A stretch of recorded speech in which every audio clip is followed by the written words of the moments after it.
Welcome to Behind the Bar, Season 2, Episode 3. We're joined by some illustrious guests. But just to start off, I'm Sean, a.k.a. Early J, with my brother, Trey, a.k.a. Boone Squad. They'll be popping up above our heads, you know what I'm saying? We got some great guests today. I got my boy JJ here. Say what's up, boy. What's going on, brother? How you doing, man? Good to see you. We Chilling. got Marcel Wellington, as they call him over here. Hey. How you doing, my guy?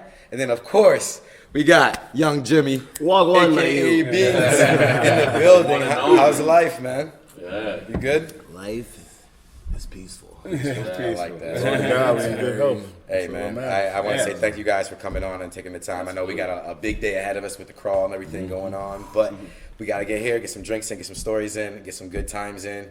Look, we're all coming off pretty rough nights, you know what I'm saying? Like, except me. Yeah, except you. I was in bed at 10. I was at 10 p.m. Right?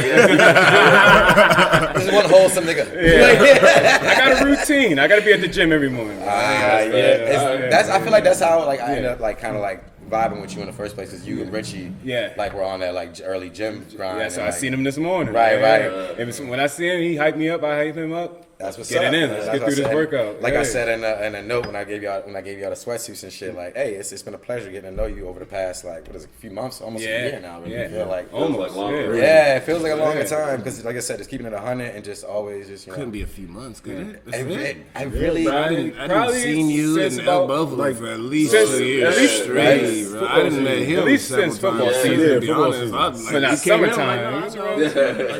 I would say it's been longer, but I'm saying it since we literally been talking kicking what's up, yeah. Because we say when we walk in a buff and we walk in everywhere, we talk about this every week. You know, it's all love. It's like you see everybody, you see the manager, you see the bartender, you see even the security. You're like, it's that's for everybody, because everybody just keeps it real. You know what I'm saying? When did the buff get popping the way it got popping? When I first got here, I went to Canton. Nobody was outside. So let me. I can speak to that. We were talking about this last night. We actually were, yeah.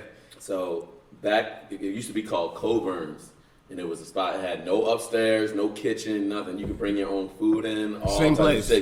Same spot. Then it used to be called Coburn's, and then Brent and those guys bought it, and then they started, piece by piece, changing it.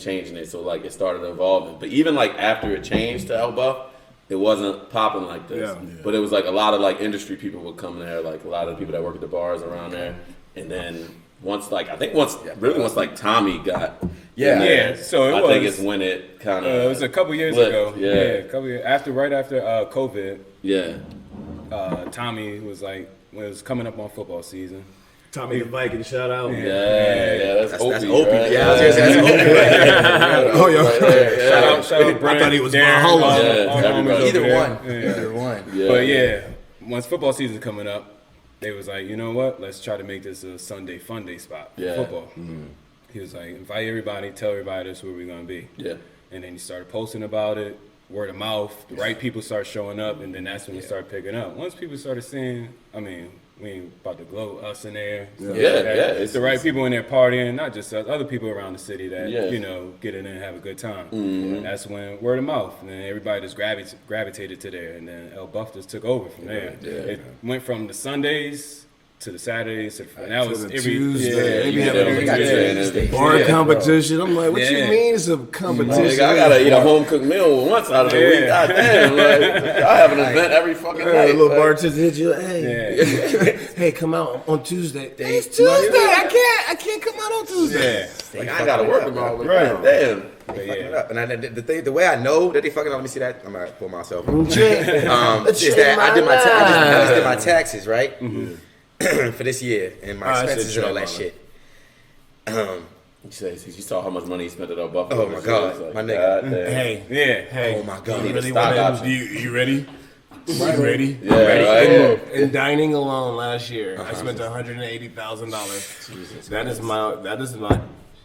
I'll say it like this though, because of what Baltimore is, it's a great place, but in your 30s, you don't really do a lot. You just party with the same crew. It's like a college out here to me. Mm-hmm. Yeah. It's so small, and you get to know everybody. Everybody kind of has their little thing, and it's whatever. You might meet new people, but it's still it's a small knit area. So you get to meet the same people over and over.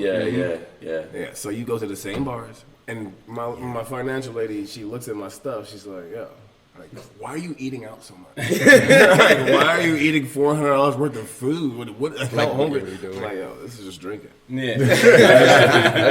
So that 180,000, probably of that, like 70 is food. Yeah. The rest is all drinking. El Bufalo. No, El Bufalo.